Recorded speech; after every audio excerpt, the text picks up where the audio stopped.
Amy, welcome to Further Forward. This is Hi. such an honor. This is Thank such an you. I'm so excited.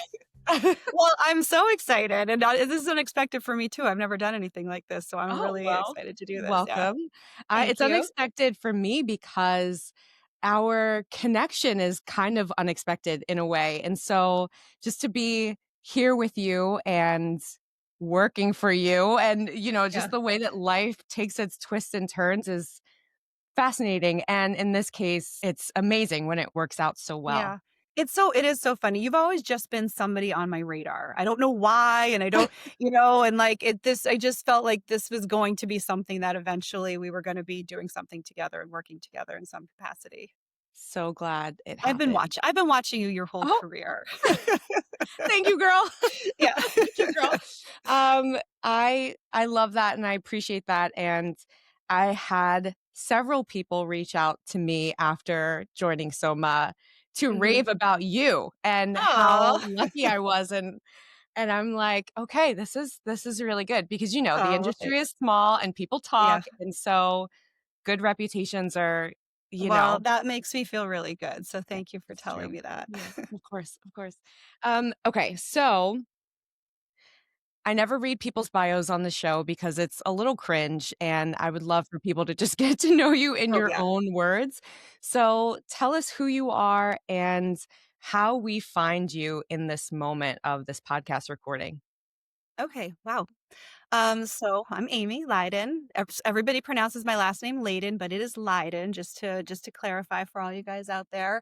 I have been a yoga teacher for probably about 25 years. And I opened up my own yoga studio, Soma Yoga Center, about 3.5 years ago. Um, It's been a long career with ups and downs, but I've stayed kind of true to being a yoga teacher this whole time, despite, the difficulties that have arisen over the years. And I'm a mother. I have a 12-year-old son. And so that's obviously a huge part of my identity and how I operate and who I am. I don't know. Would you ask me how I am in this moment? Yeah, how are you for real? How are you for real? Oh, okay. Well, I'm very nervous. So I'm feeling very nervous right now. I can feel all the jitters in my belly. It's an interesting question because I feel like every moment is different. Mhm. I think, as you know, we like talked before. I'm going through a lot of difficult things in my life at this current stage. So there's a lot of uncertainty in my life and a lot of grief and unknowing and just kind of not really sure of my place a lot of way. I feel like untethered a lot. Mm, And I pay a lot of attention to that, but I'm also very aware through all of that, I'm happy and grateful and having a good time and finding joy in my relationships. So sometimes I'm good, sometimes I'm not so good, but kind of just trying to ride the wave and be okay when those difficult emotions are arising for me.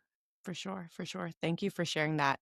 And thank you for naming the nerves. I stand in your bathroom every Thursday morning just taking a deep breath before class because you're so exposed and so seen. And so I empathize with you because people will hear your voice and your story, and who knows what will happen from there. So it's vulnerable to share. 100%. Yeah, it is very Yeah, vulnerable. I think that's what I'm most nervous about is just what do I have to say? Are people going to want to hear it? And like, what am I going to expose right now? But I feel like I'm at an age that I feel really comfortable with who I am yeah. and exposing that. There's nothing wrong with that. Like, I No, can no. say what I'm feeling and it's okay. Amen. Yes. Yeah. Before your huge yoga career, huge is in like number of years, but also your very well known, dare I say, a star. I don't want to embarrass you, but like you, you've helped shape yoga, certainly in Boston as we know it. Oh, well, Um, thank you.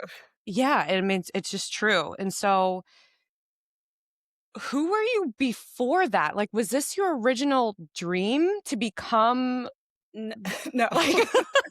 no.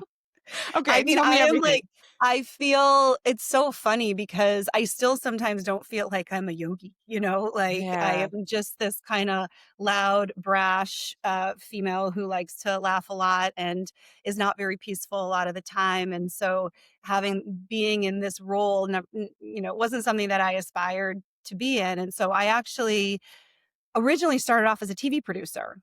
And so, fresh out of college, I wanted to move to Boston and I ended up getting a job.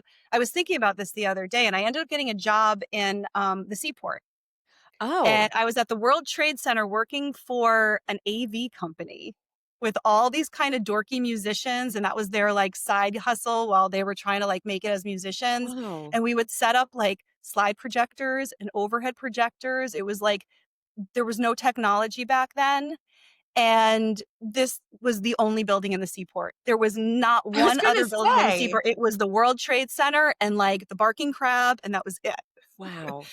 And so I was there then, and I did that for a year, and that was just kind of like getting my foot in the door to move to Boston and be on my own. And then luckily, through an internship that I did at Chronicle, WCVB, that I was telling you about, I had a friend who got me an interview at a TV station. It used to be the WB.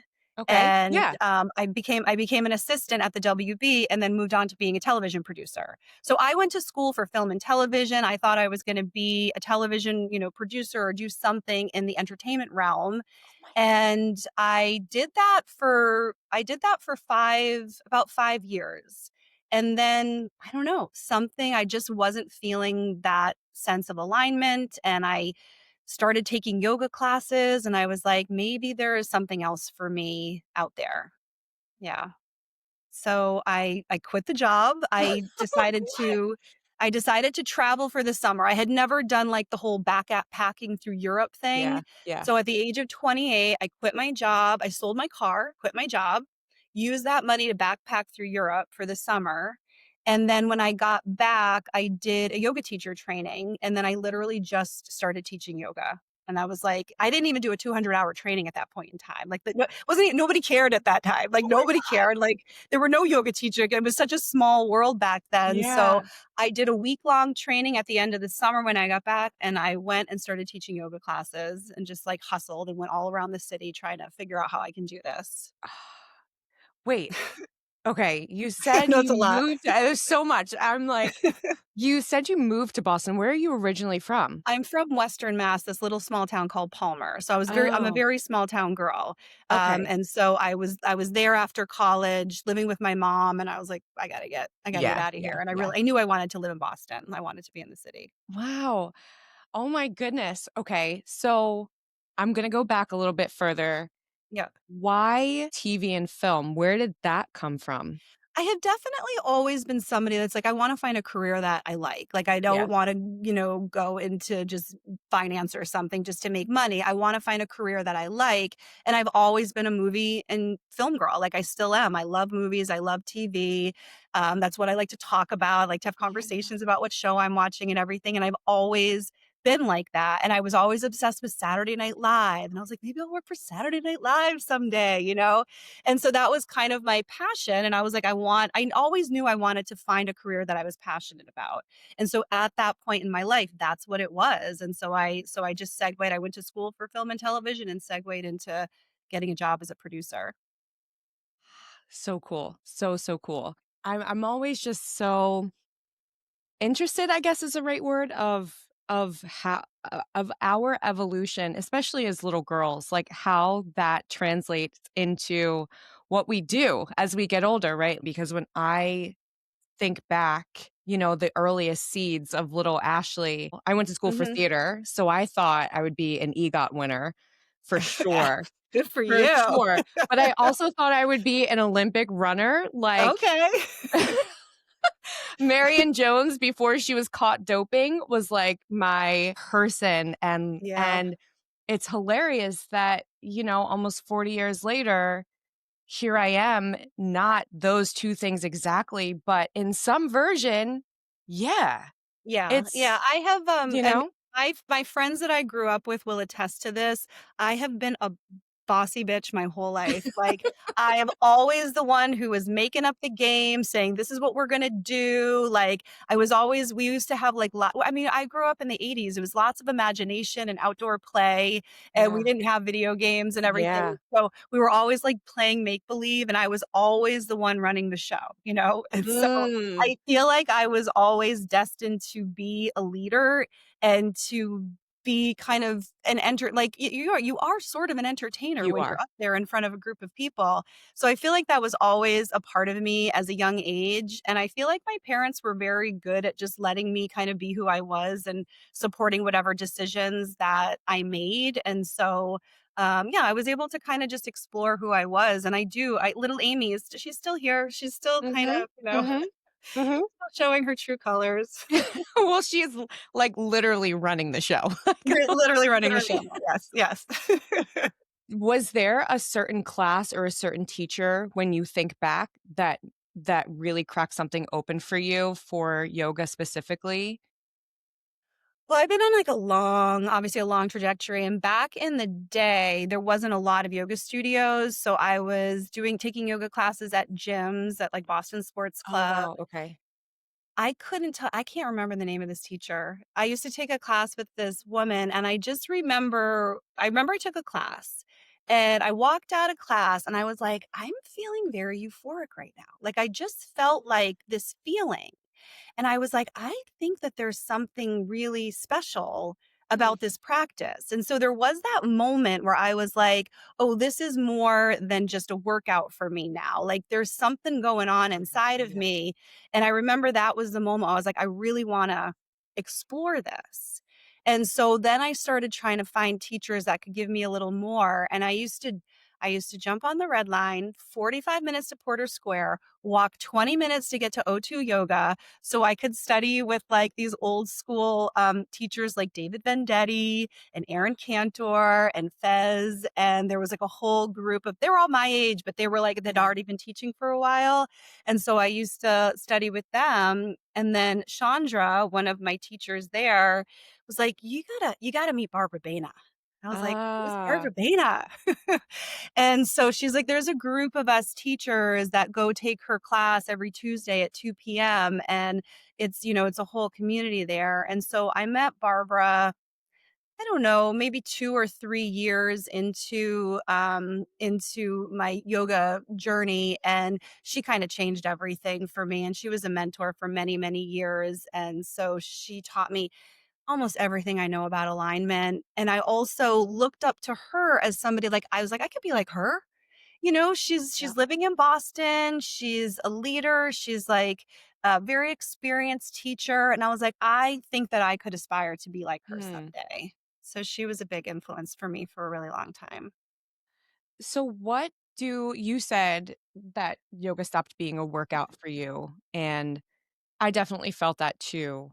It took me a much longer time. I mean, I'm younger than you, but old enough to remember, like, a more barren fitness landscape. Hmm. Like, there was no Yeah. one really. I mean, we had, like, workout tapes. Like, I could watch Jane Fonda Oh, leading a I did Jane class, but, like Fonda. I loved Jane Fonda. but I didn't really have a lot of examples, and even when I was in my 20s and stuff, same thing. It's like you'd have to go to a gym Hmm. or, there was Bikram here and there that you could go to, which I loved because it was just hard, and I was like, "Let me It's burn hard. calories," and, whatever. Yeah. Now I would die. During 2020, when everything, like, opened up for people in many different ways, I started seeing a lot of content around yoga and, like, what yoga is and what yoga isn't, and it was challenging for me because I had this whole experience with yoga that had nothing to do with its roots, religion, spirituality, nothing. It was just physical.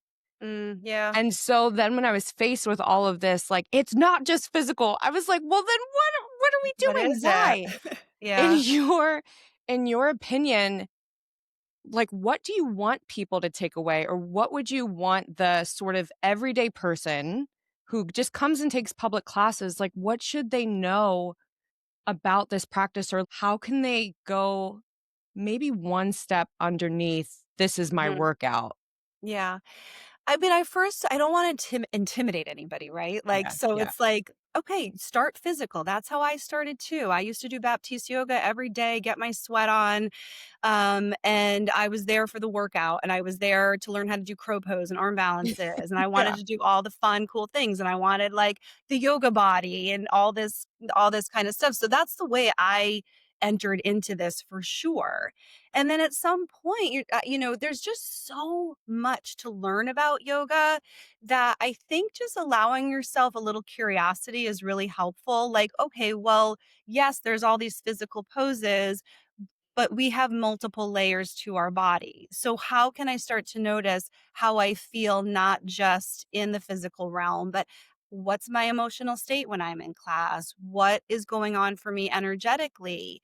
And you can just kind of sneak in there a little bit and start to pay attention, how the practice is affecting you, not just having a sore butt, but mhm, that, oh, I feel a little sad right now, some emotions coming up for me.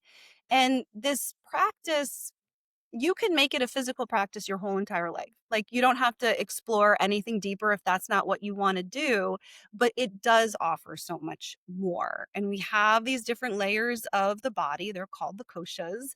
And we have the physical, we have the energetic, the emotional, the bliss. There's so much going on inside of us. And so I just invite people, just take baby steps. right. Like, check in every once in a while. Oh, what is my emotional state right now? How did it I came in tired. How am I feeling right now?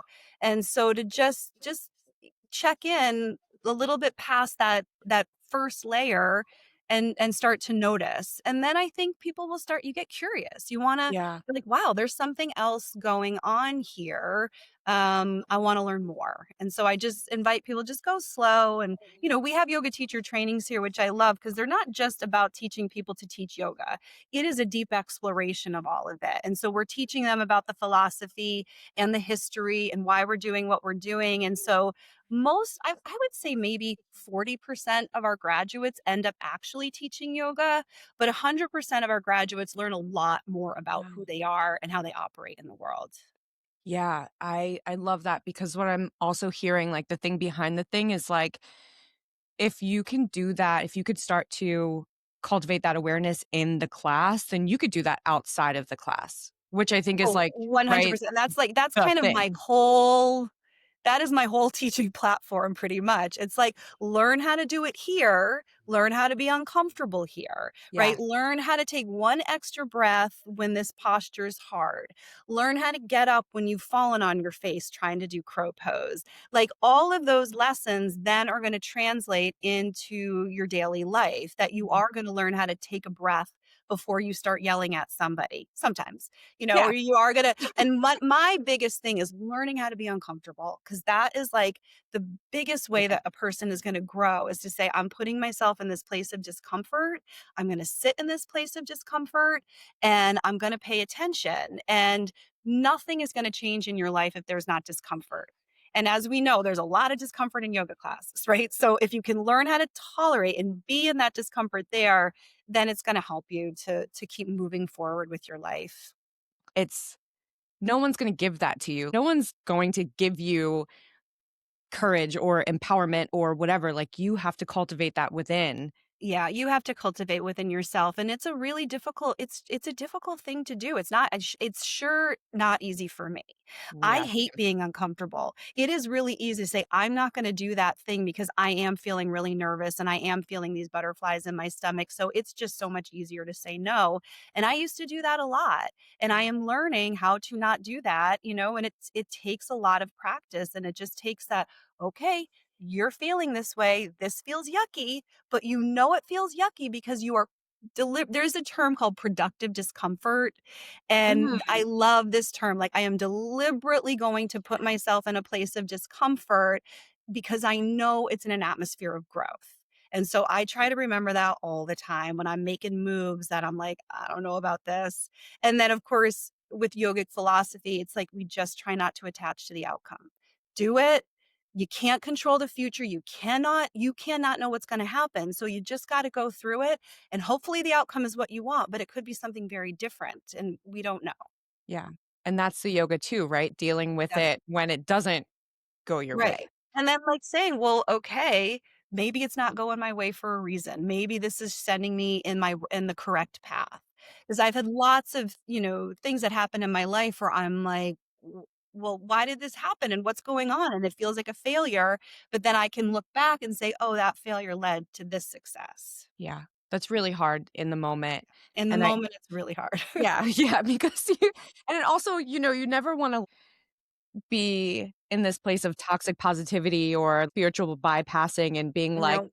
"This is all working out," but if I look back at all of the worst, most devastating moments of my life, yeah, I was being either redirected because, like, the Mhm. harm was gonna be deeper or further than what I've already experienced, or, like, just literally being directed somewhere else, like, my attention or my focus needed to Yeah. go to another thing. It doesn't make it easy, but I think it's important that somebody who's listening to this, who sees you as successful, hears that, like, it's not easy and that you've been doing this for 25 years and you're still saying that it's not easy. I still have to challenge myself, right? I Yeah. could get you can get stagnant pretty quickly, and I need to continuously challenge myself to continue to put myself in uncomfortable places. And now it's not just about my growth, it's about the growth of the community.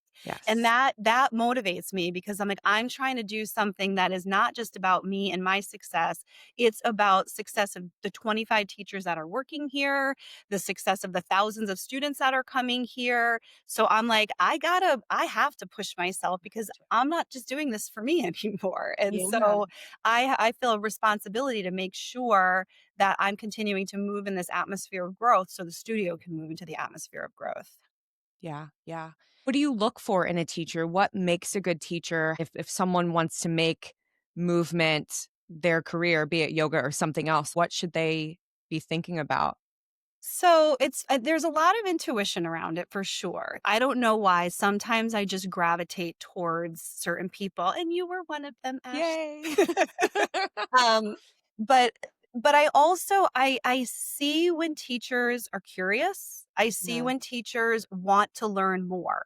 Like you don't just do a 200-hour yoga teacher training and that's the end of the story. I see the teachers that are wanting to learn more and more and doing trainings and being very curious.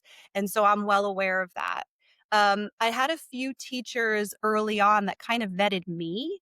They were like taking classes here and showing up and being a part of the community, and Ooh, then waited a couple of months before they started to talk to me about teaching here. And I really like that. Like, I want them to vet me too and just say, is this a place that I want to be in? yeah. And I want, you know, I get cold calls constantly, emails saying, "Hey, I just got my 200-hour. Could I teach at Soma?" Well, we're definitely looking for a lot more experience than that here, but we do hire teacher out of our 200-hour trainings. We have some teachers here that they're not like been teaching for 25 years, but I saw their passion and I saw their talent in yoga teacher training and I saw that they had something special to offer. And so it's just really and then it's also, like, work ethic and personality, like, I see the people who have a good work ethic, and those are the people that I wanna hire because I have a very strong work ethic, so it's not like popularity contest looking, Mhm. for the diva, the next, like, bright and shiny object in the yoga community. It's like, I'm looking for lifers. I'm looking for people who this is their career, and they're going to do what they need to do to be successful in this career and also to cultivate just becoming a better teacher, a more curious teacher, and that's what I want to see here. I love I that. wanna like, if I wanna take your class, I want you here because I do take all my teachers' classes, right? So Yeah, I want a really good teachers that I wanna take their class. yeah, that makes sense. That makes Yeah. sense. How has Soma evolved over the past 3.5 years? Because you took over another business, and Mhm. even when I subbed for you, which actually isn't as terrifying as I thought it would be, Oh, to be good. honest, your your people are just really, really great, and you know that I wouldn't say that unless I really meant it because I have some terrifying backstories. Yeah, yes. Um, but everyone is just so kind and so nice. People will tell you, "I've been coming here since before it was Soma." And you Mhm. have all of these people who stayed.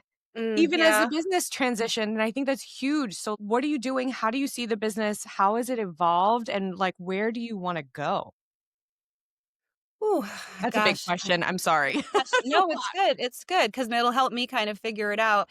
I didn't wanna be a yoga studio owner. This was not something that I aspired to. And What? I literally had a therapist for years who was like, "You just need to open up your own yoga studio," over and over and over, and I was like, "No, I don't wanna do that."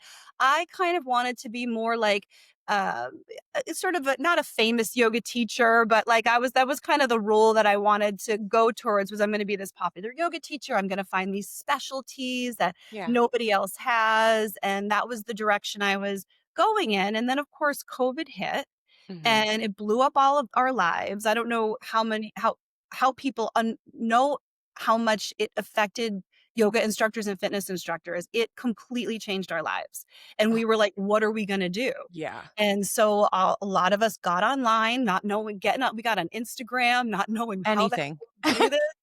And we were just floundering. We were just trying to figure it out, you know? And so I managed to survive COVID and I started, having an online platform and seeing my private clients online. And then when I emerged, I was like, what am I doing? Yeah. What am I going to do with my life? And so I had been teaching at North End Yoga, and the women who own North End Yoga decided they were closing down shop and they were going to move. And if you have not been to Soma before, please come because it is literally the prettiest Yeah, it is. space in all of Boston. It's so And beautiful. it is so beautiful. And I was like, we can't lose this. There is something really magical here. There was a whole group of teachers who were teaching there. And I was like, this can't be lost. So I entered into this. It was just something that happened. It wasn't something that I went after. It just Mm, happened. And once I decided I was going to take over this space, it was like a snowball effect. I was like, there's no stopping this. Like, that was like everything was going in the right direction and moving so fast. And I was like, this is obviously the right thing for mhm. me. And so when we transitioned, we managed to, like, retain a lot of the students that were already here, and then I wanted to create an even, like, friendlier, more cohesive space, and so my number one goal is that when you walk in the door, you feel safe and comfortable. And I don't care if you're 72 years old or 25 years old. I don't care if you're a man or a woman, if you're black or white. I want you to walk in that door and be like, okay, this is a safe space. And so that has always been my underlying goal for Soma. Um, I'm a very friendly person. I like to smile. I'm hiring people that are the same kind of vibe. So there's this deep friendliness that's not forced here. Yeah. I like everybody that I work with. We have a really good time here and it's fun. And so I think that playfulness shows and it's genuine. It's not like we're not like, hi, welcome to Yeah, Soma and yeah, like having like a yeah, script. It's just a very genuine, friendly vibe here. And so that is the community I'm trying to cultivate. And then as we continue to move into a direction of growth, like a lot of it is I want to move towards more education, right? So we have our mhm. 200-hour. Now we have a mentorship program here. I'm trying to cultivate a 300-hour. I'm saying it out loud on a You podcast. are Hopefully literally that doing that, ma'am. forces me to, do it and I'm heading in that direction, but I know how much talent we have here and I know it's not just me that is going to support all of this work. So I really want I don't there's not a lot of yoga studios that are focusing on education. And so I want that to be a big goal here that we're going to continue to focus on teaching, like you said, like teaching people that it's not just physical, that there's so Right. much more going on here. And yeah, we'll see. I don't have a grand plan. It's just I'm just kind of taking it Yeah. one step at a time. Oh, I love that you said that, because it's so ingrained in not just, like, hustle culture, but also I've been kind of, like, deep diving, so excuse me if I'm way the fuck out there, but the way that we're conditioned to look at productivity, to look at goals and stuff like that is very male centric, patriarchal. It's very masculine Mhm. urgency energy.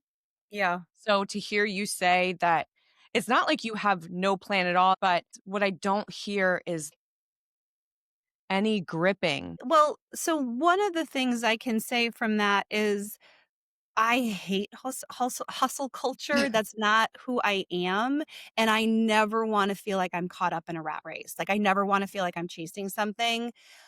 I picked a career that I felt very passionate about because I want to enjoy my life.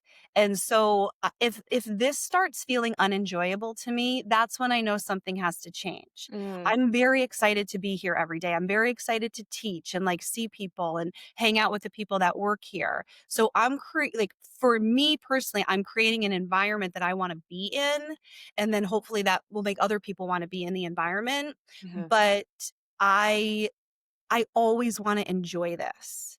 And, just for the people out there, just so you know, like, I would not describe myself as a super hard worker. I obviously am because I don't think you can run a business without being a super hard worker, but I go home nearly every day, have lunch, and take a little nap. That is And then I can fantastic. kinda get the rest of my afternoon going. Like, I understand how I need to preserve myself and what feels good for my lifestyle. Yeah, yeah, So yeah. people are always, "Oh, are you gonna open up a second location? Are you gonna do this?" I'm like, "Not right now," because I'm feeling really content with what's going on here. If there's some draw at some point where it seems like opening another location or doing something like that will enhance my lifestyle, then I would do that. Right. But right now, I really like my life. And so I don't want to do something then that's all going to sudden make me feel super stressed out and get in the rat race. I got to make these numbers. I got to crunch these numbers. We just don't operate like that. Oh, I Yeah. love that. I love that because you can also have and there's again, because I nerd out on this, there's so much evidence of powerful people throughout history, a lot of which are men, just because that's recorded, who work like that, Mhm. who have I'm thinking of I think it's like frickin' maybe Winston Churchill or something Okay. who like All right. You're really deep diving. no, I if people knew who I really was, like, I could never reveal certain things about my personality because, like, Oh my I'm God. truly weird. Um, would, like, get up and the first part of the day would be right, because that's when we're, like, cognitively Hmm. alive and alert. The first part of the day would be, like, work, and then there would be this chunk of time in the middle of the day for lunch and for naps, Hmm. and then he would take a walk and then come back online cognitively again in the afternoon, and I am highlighting that because you had said, I don't know, 10 minutes ago that you have a strong work ethic, and then you're Hmm. also saying that you honor your capacity, and we're conditioned to think that those things are different, and they're not Yeah, different. yeah. I sometimes I am an intuitive person, so sometimes things just kind of arise and I don't understand why I'm doing them, but I am always gravitating towards I want to create a beautiful life. Like that's what I Mm, want to do. I want to create a beautiful life. And I do like working. It's not like I just want to sit around and do nothing. Like I yeah, would be very bored, but I want to do it in a way that apparently I've been modeling Winston Churchill. This is amazing. But apparently but I wanna do it in a way that works for me, and that is actually what works for me is, like, I have to take a break. I'm so on in the morning. I can accomplish so much, but 2 o'clock hits, I am done for. yeah, So if I don't have that rest, then the rest of my day is not productive. So if right. I give myself that time of rest, then I hop back. I mean, he was cognitively hopping back online. I'm literally hopping back online, and, like, doing Yeah. some emails and getting some work done in the afternoon, and then I'm usually able, depending on my son's schedule and depending on my schedule, I'm usually able to like have some time to cook dinner or to like sit down with my son for Mhm. dinner and and then say, okay, like I do have to shut it off. Like I sometimes Right, have to be like, wait, it's right. 8 o'clock, enough. That's it. Like Yeah. stop working and like watch TV and relax. But it all feels manageable and calm, and that's what I wanna feel like. I don't wanna feel anxious and Right. hustled. Is this something that you've cultivated as you've gotten older, or is this, like, kind of more how you've always been? I think it's my natural way of being. My father was always like a very strong worker, but always just kind of easygoing, like Mhm. didn't get angry a lot, like just kind of moved through life at a little bit of a slower pace. Like we grew up in the Northeast, but my dad moved to North Carolina as an adult. And he's definitely a Southerner at heart. Like he immediately had a Southern accent the second he moved to North Carolina. Like so he just has those slow, kind of easy vibes. So I have some of that within me. But then I had to just say, well, it was like, this is what you think you're supposed to do, but this is what's working for you. So let's try to figure out what's working for you. And like when I started to travel to Europe and you'd go to small towns and they would have their like, breaks at lunch and sort of the same Mhm. time. And I was like, this is awesome. This is how I want to live. And so I started it's like, you're a yoga teacher and there's no classes at 2 o'clock in the afternoon. So why don't you take a nap Yeah. at 2 o'clock? And so I just slowly started to cultivate a lifestyle like this. And once you do, it's kind of hard to go back and like Yeah. be like, you Yeah. know, crushing 12 hours a day. Like it's not something that I can do anymore. So this is me. And I got to figure out the success within that framework. Yeah. Switching gears, how has your relationship to yoga changed as your body has aged and changed? Yeah. When you're 51, you kind of have to let that go. I was gonna say, did you let Yeah. it go or like or Honestly, no? not I'm gonna be very not 100%, Yeah. not 100%. I am much more comfortable in my skin at this age than I was in my skin at 21, but that skin looks a lot different now. And so it's just Yeah. like, I mean, back in the day, I was the, arm balance queen, handstand queen, trying to do every hard pose known to man, like really kind of working my body in a very aggressive manner. And I went through a series of injuries, yoga related Mhm. injuries that I had to bounce back from. And so over the years, as I aged and kind of just chilled out a little bit, I also had to say, well, what's the best way? I want my body to feel good and I Yeah. want to feel good. So, what is the best course of action for that? And so, I got myself healthier. I did a lot of PT. We have Jaxie. We both worked with Oh my Jaxie gosh, I before. didn't know you go to Yes, Jaxie. Jaxie has healed me. I love her so much. She Yeah, healed me like yeah. 2 or 3 times. And so I started to recognize, just imbalances that were happening in my body and what I needed to do to get myself back to whole. And Right. so now at my age, I'm probably practicing yoga 2 to 3 times a week. I'm lifting weights and doing cardio like 2 to 3 times a week. I teach roll and recover, my, body rolling class on Mhm. Fridays. That's like my recovery day to do that kind of stuff. And I just have to be careful. I have to know, oh, look, it feels like my back is going to go out. You got to slow Mhm. down a little bit, or I got to make sure I engage my core while I'm doing this. Otherwise, Yeah, my lower back is going to go out. And so I just have to be more careful with my body than I used to be, but I probably should have been that way in my 20s anyway, yeah, that's fair. That's fair. And so when you age, there are limitations. Like it just happens. Your body does not do all the things you want it to do anymore. I'm not as flexible as I used to be, but that's Mhm. okay because if I never do a wheel again for the rest of my life, nothing bad is going to happen. I can still do Yeah, cobra. I can still do camel. I can still do back bends and get the benefits of back bends. It just might be a little bit less. right. And, it just really is so interesting aging because you can't stop it from happening. And so there has to be this level of acceptance with it. And I always kind of joke around like I used to look in the mirror and I would nitpick every little thing about myself and my body and what I wanted to change.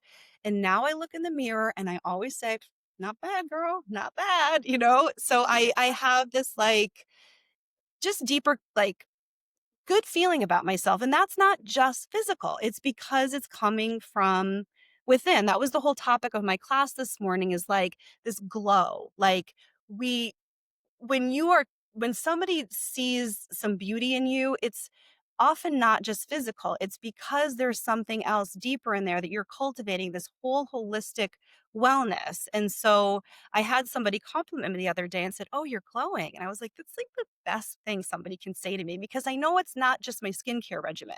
I know it's coming from inside because that's what I'm trying to cultivate is that healthy beauty because I feel good and I feel good about myself. And so my young girls that are afraid of getting older, you do just start to I do. I think a lot of women do just start to feel better and more comfortable in your own skin. Would you say that that has been one of the harder things to release as you've gotten older, or are there other limiting beliefs about yourself that have been harder to shed than your physical appearance?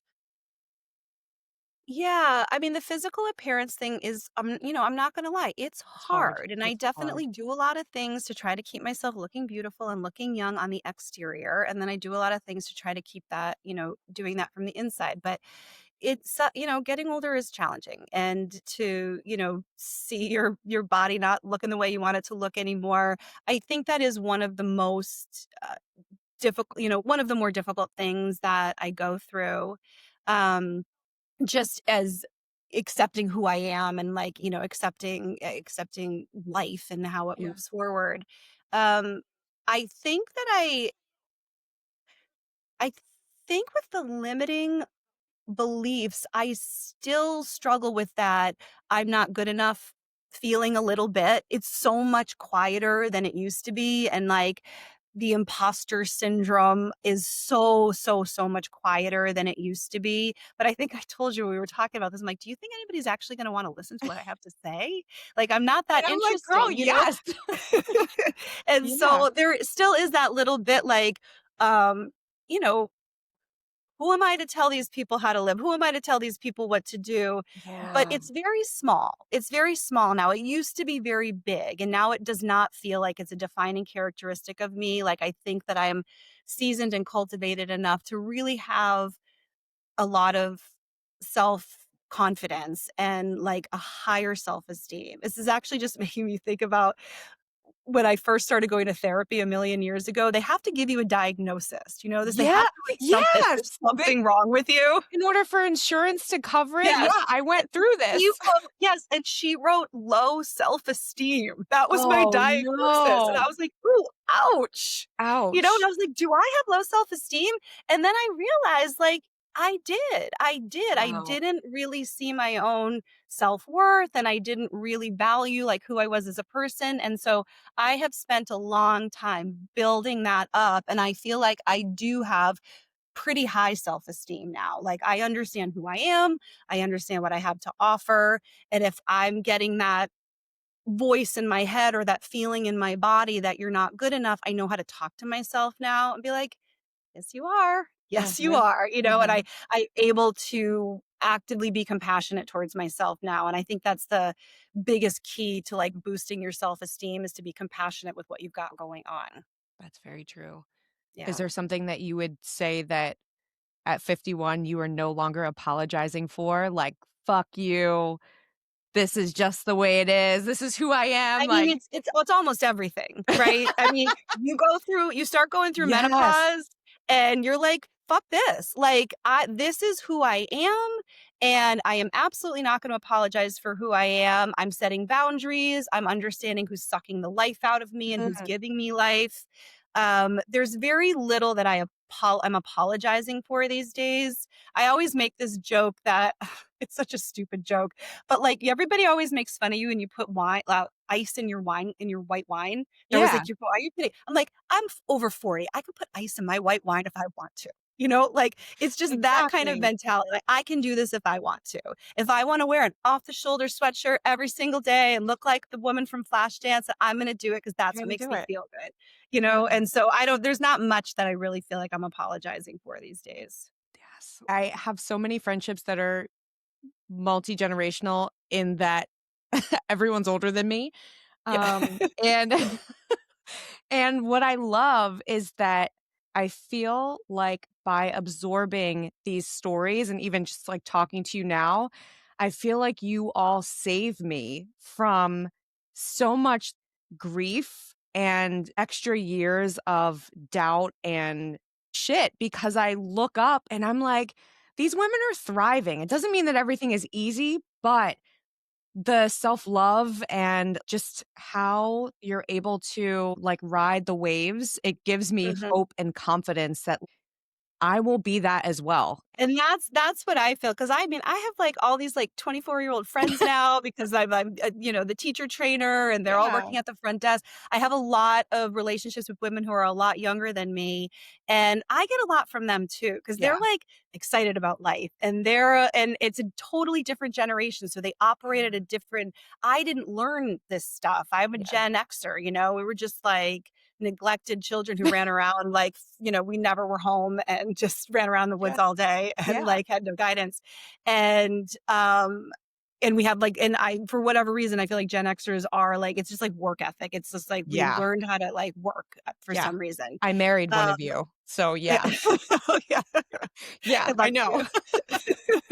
Um, so I feel like it's really lovely having these relationships with women of very different Yeah. ages, and that's what I always hope that, like, because I am teaching them these things that I took me a long time to learn, that they're gonna learn it much more quickly, and they're gonna benefit, much more quickly, and it is going back to, like, this whole idea of yoga, like, that's what we're doing, we're figuring things out and figuring out how to build that good feeling from the inside, and it's just a lot. So much of it is just awareness. Yeah. I always say, like, one of the big things with, like, self-esteem for me is I used to say to myself a lot, "I wish I didn't feel this way. This Mm. sucks. I wish I didn't feel this way." And then I started to learn that that was actually destroying my self-worth, because I wasn't allowing myself to experience what was happening in the moment. And so now yucky feelings come up constantly. And now I have a different script, and I say, "Oh, you know this feeling. This one sucks. You don't want to feel this, but that's what's arising for you right now. So let's just be nice. It's okay that you're feeling Mhm. this way. Yeah. And I've got your back, hand to heart kind of conversations. Yeah. And you know what? The greatest thing is, nothing stays the same. It's all Mhm. impermanent, so that Absolutely. feeling goes away. If you give it attention, you can work through it and it will go away. And this is the way that I built my self-esteem and self-worth, is by saying, "This is how I'm feeling, and I'm gonna be really nice to myself while I'm feeling this way." And then joy's on the other side. Fun times are on the other side. Gratitude is on the other side. All those things that we do want to feel, it's right on the other side of it. Mm. Thank you. Before we wrap up, I have to ask because it's like sticking out in my head. I have to go back to the middle of this Sure. episode.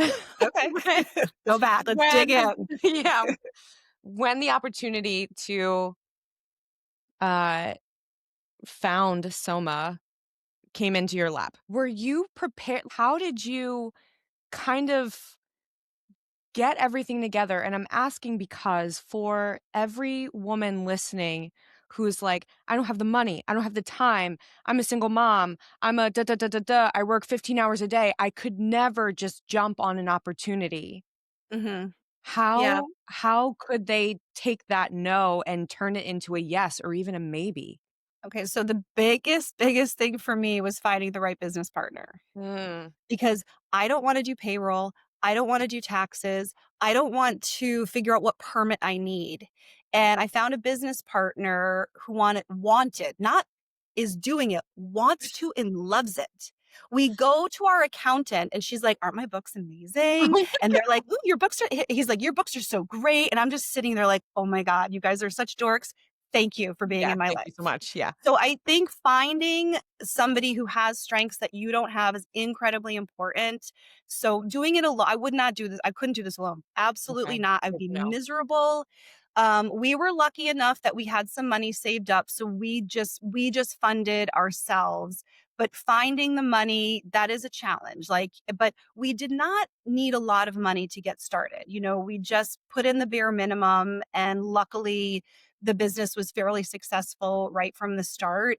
But yeah, I mean, money is obviously an issue. Right. When you're doing something you're passionate about, you want to be all in, right? It's not like you're forcing yourself to be all in. You want to be all in. And both Gina, my business partner, and I were both mothers. Our kids were about like 8 and 9 when we started this. So we were fully, hands-on mothers. Yeah. I think you just moms figure out balance. I mean, We that's our we have such a gift for figuring out how to, monetize our time properly and how to schedule things properly. So, yeah, it's hard work, but we're so talented at doing stuff like that that you can absolutely do it.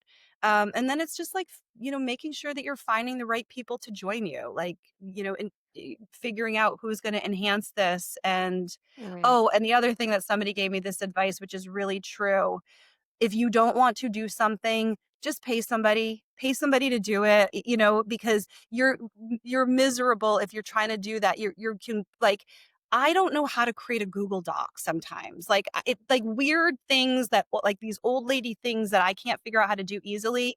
I pay somebody because they could do it in 5 seconds, what might take me 20 minutes. And that's not valuing my time. It's Mm. actually I'm spending more money in a way. So if you struggle with something, just definitely pay somebody who knows how to do it, and that will help you in a huge way. Thank you, thank you. Yeah. I what I'm hearing is it doesn't have to be a no off the bat. It's worth deeper investigation because there could be multiple pathways to get to your goals. Yes, and just, like, take it one step at a time. You Yeah. don't this is another thing you brought up. You don't have to figure it all out right away. Yeah. Like, you can be a bit of a hot mess in the process. I didn't know what I was doing. Just taking it one step at a time. Oh, we need this permit. Okay, we need to build a schedule. I need to start just one step at a time. I still don't know what I'm doing most of the time. And somehow it's all working out, Yeah. So you do not have to know everything. And that is very much a place of discomfort. Like we want to see the outcome, Yes. right? But you don't know what the outcome is going to be. So just try to stay in the weeds, try to, just put one foot in front of the other. And the outcome is always shifting. It's always changing and you figure it out, you figure it out. That's so important. And I want every mom listening to this, you can both have what it is you want while also being able to honor your time and your capacity. I think it's Yeah. I mean, messy, right? yeah, it's But it's like, messy and it's hard and it's definitely different than this mentality like women can do it all. We yes, can't. We yes, can't do it all. We you need can't do it help. all. Yes, We need help. Yes, we can do it all, but we need help. Otherwise, we're going to burn out. right. So it's like finding the few people in your life that can do things for you, let them do it. And Mhm. don't have this mentality like I'm going to crush this. I can do it all. You're going to burn out. And so figuring out when you can take a break, when you can spend time with your child, who can help you and make sure you're taking help whenever you're able to. Yeah. But I definitely want to shift this idea of having it all, women doing it all. We've done that in the 80s and 90s. Now we've broken the glass ceiling. Now it's like, how are we going to preserve our energy? How we're feeling, making sure that we are leading healthy, manageable lives within our success. And, it is like you said, it's a man's world out there. Yeah. We have to start to make it a women's world. Amen.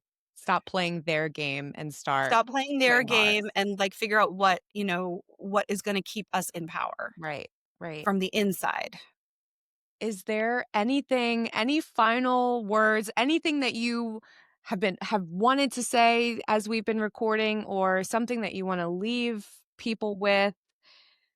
Anything. Well, No pressure. something we didn't talk about much is my, somatic experiencing training, which I don't know if Yes. people know about this, and this was a life-changing thing for me. I really feel my big message in what I'm doing in my life right now, and the message that I wanna share with people is this mind-body connection is essential to our health.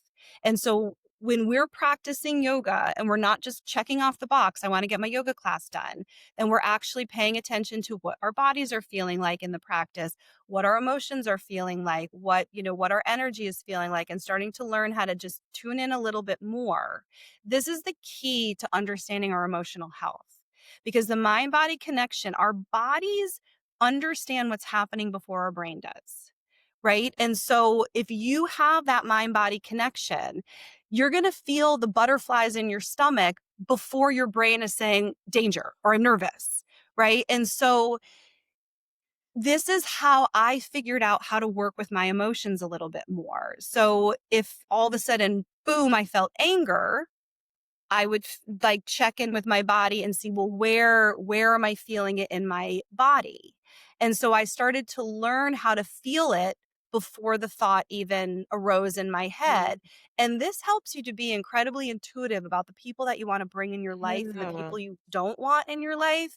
Like, see how your body's responding. Like, when do you get that jolt of energy through your arms and legs that's literally saying fight or flight? Yes. Like, or for, when is that happening for you? And to keep using that information because your body is telling you so much more than you realize. And you just start by doing yoga. Let's just start by doing yoga. And then you can start to cultivate. It's almost like a sixth sense. Like it's really starting to cultivate intuition. And I was somebody who I really feel like I was numb to my emotions. And it took me a really, really long time to get to this place where I trust my emotions and I trust the sensations in my body and I don't ignore them anymore. And that's a huge part of my success, I believe. I think that's also just a huge part of like dismantling patriarchy and misogyny, which teaches us to not feel and that women Mhm. can't trust their emotions and we're hysterical or we're crazy or Mhm. whatever. It's like you're literally just by listening to yourself, you're pushing back against everything that we've been taught. Like it's like an act of resistance, which Yeah. there are so many women out there, especially mothers too, because it kind of like, I mean, it has in many ways decimated my whole everything, especially I since mean, he's we only could spend 4. another hour talking about I know we motherhood. literally could, but, like, learning how to trust my body and speak up for myself, even to just speak up to Mark and be like, "I need this," or "I feel Yeah. this," or you're reminding me of how important that is because I think I just kind of brush past those kinds of things, but it's actually, like, essential to my sense of self to be Yeah. able to be in tune. It's learning how to slow down, right? Learning how to Yeah, slow down and not be like reactive, but be responsive to what's happening for you and to really trust those feelings because if you don't, it leads to burnout, it leads to resentment. Like yeah. nobody wants to feel resentful. And like women end up feeling resentful so much because we're trying to take on so much all the time. And so if you can slow down and pay attention and have the words, the compassionate words to say, this is what I'm feeling. Um, then you're gonna be able to get your needs met, and it all starts with figuring out what they are What they from the are. inside. Yeah. Yeah. Can how can people well, I do want you to tell people your class schedule and whatever else about finding you, finding Soma, but do you teach somatic experiencing to people in any capacity? I used to do that one-on-one, but I stopped because I just don't have the time, and it is very much a practice of slowness, and I'm a little bit fast these days because I had a lot going Fair. on, and so, we do have somatic experiencing here with Jaradmi Gomes, who also did the training with me, so if you're ever interested in somatic experiencing, that's who I would send you to, but there's a huge, network of practitioners all around the world and in Boston as well. Wonderful. But that has informed my teaching in vast ways where I've learned how to slow down in my teaching, talk less, Mm. bring the mind to the body again and again, and to really allow for this feeling of holding space that is it's unsaid. It's just that here I am and I've got you and you can trust me. And that's not something I can tell anybody. That's something that they have to feel. And that training has helped me to know I have the capacity to do that for people. Amazing. Yeah. Amazing. Thank you. Thank you. Yeah. I'm glad you brought that up. That was this podcast is everything I didn't know I needed in so many ways. So many ways. So people where can people find you personally to take class? And then definitely please plug Soma and Well, my Thursday so morning class. and absolutely, Ashley teaches a beautiful Pilates fusion class Thursday mornings Whoop, at whoop. 7 a.m. Yes, she So come does. take her. I am here all the time. So whether I'm teaching or not, I'm always here. So you can come say hello to me anytime you want. I personally teach a class called Pulse that we didn't even really get into at all. But Pulse is like a yoga, it's like a fitness and strength class, but it's about like helping to release all of this stuck energy. And it kind of stems from my somatic experiencing training. And then also just wanting to have a good workout that also feels very spiritual and feels like a somatic release. So Yeah. I teach that Wednesdays at 9 a.m. and Saturdays at 8:45 a.m. I teach my regular tried and true flow class Saturdays at 9:45 a.m. And then I teach my roll and recover, which is like just the most luxurious, like loving class on Fridays at 9 a.m. So you can come find me there. But we have, and I stand by this, the best teachers in all of Boston at Soma. We have, and like I said, they're not just good teachers, they're good people. Like it's just a good vibe here and great energy. So if you haven't come, please come. We want you here so badly. Like, Mhm, and we want mhm, to keep you mhm. here and have you part of our community. And so we're in the North End, 256 Hanover Street. Where like you literally come off the chaos of Hanover Street. You walk up 3 flights of stairs that you feel like you're gonna die. And then you walk in the Every door and time. you're like, oh, thank Yeah, God I'm here. yeah, that's true. That's no lies told. No Yeah. lies told. Um, well, thank you. Thank you I for want to talk to you. I want to talk to you more. This I has been know, so okay, fun. well, let's do a part 2. Because I'm I think here we for do it. need to dig into motherhood quite a bit and being successful within motherhood. We do, Yeah. we do, Yeah. and, like, give me all of the secrets because Yeah. I because don't got I'm any. always feeling like I'm failing, so let's Yeah. start with that. Yeah. Well, I'll tell Um, you right now, you're not failing. I Thank promise you. you that. Thank you. I Yeah. appreciate that. I needed that. I needed that. I appreciate you so much for coming on, and I hope we can do a part 2, and, Yeah. um, I just thank you for everything that you shared and for being so candid and loving and energetic and all of the things that I love about you off camera. Thank you for bringing it on Oh, thank camera, you. and thank you This was everyone for awesome. listening. Oh, thanks, Ashley. This was so fun. I loved it. So glad. All right, everyone. I'll see you at Soma. Yeah. Bye. Bye.